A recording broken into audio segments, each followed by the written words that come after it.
Hi, everybody. I'm Bill Sanders, and this is Watch Art Side, the art and science of watch collection. Today is very different. Usually I'm in this over to this side, and I have something else over here, but not today. There were four topics that I wanted to talk about and not really go into too deeply, but things I've been thinking about in terms of collecting watches. The first one is what we call a premium. A few years ago, we had this really bad series of snows. It would snow, the snow would accumulate on our roofs, and then but the temperature wouldn't go up.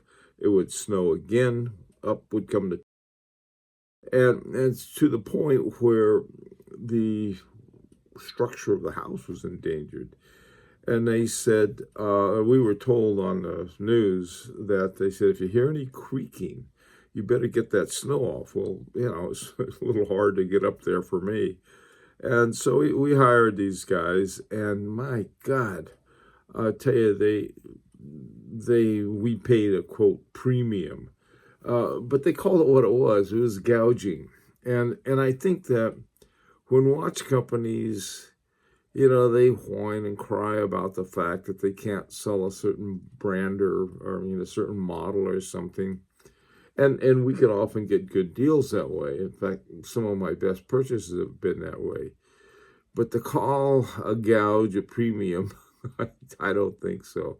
They ought to call it a gouge. I mean, watch collectors tend to take the whole, I don't know what, marketing process and call it by those names. Now, they make up some really good names for it. And so I figured we could have it around. So I'm going to call anybody tries to charge me more than, list on something and say, oh, well, we have a premium.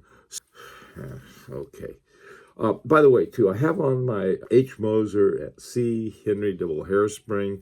This is an example of a watch that is just incredibly good, just a great watch.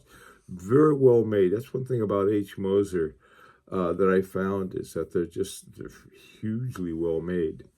A second thing I want to mention real quickly is a micro brand. And a micro brand is, well, what is a micro brand? We really haven't talked about that. You take a company like FP Journe that has under 900 watches a year that they produce. Is that a micro brand? I don't think so. I also think that you have somebody like Stefan Kadoki, who's starting off his little shop in Dresden, Germany. Is that a micro brand? Well, it's certainly micro, but it's a watchmaker. He makes everything. And I think that's something we need to have a discussion about, saying, look, these are not, we just don't have micro brands and then, factory brands? I don't know. Something I think we ought to think about. The third thing I thought about was nobody misses trolls. I mean, there have been some trolls who've been around, and all of a sudden they're gone and nobody misses them.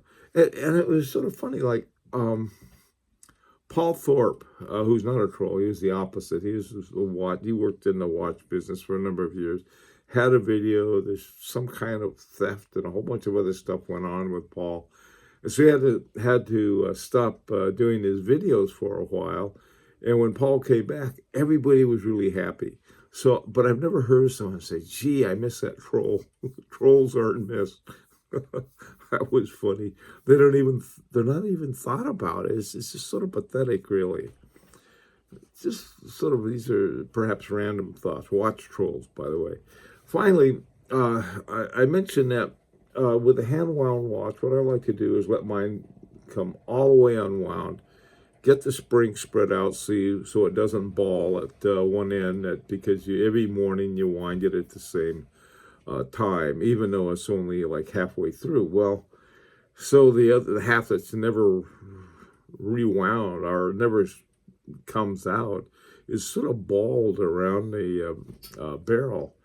And so, like I mentioned, that's why I like mine to go all the way out. The other hand, though, if you read your documentation, they use it with a hand wound. They'll say, well, what you should do is wind it every morning at the same time. probably the reason that's said is that it's in a very practical sense that you go to work every day and you want to be sure your watch is wound, and if you wind it every day at the same time, it's going to have relative the same amount of spring that's used. That's one way to do it, but I wouldn't. I don't want to have mine balled up. Okay, that's it. I just sort of this was almost sounded like a rant, and I didn't want to do that, but I wanted to talk about these things and get your opinion. So this is a little vest pocket chat. So anyhow, until next time, this is Bill Sanders for Watch Art Side, the Art and Science of Watch Collection.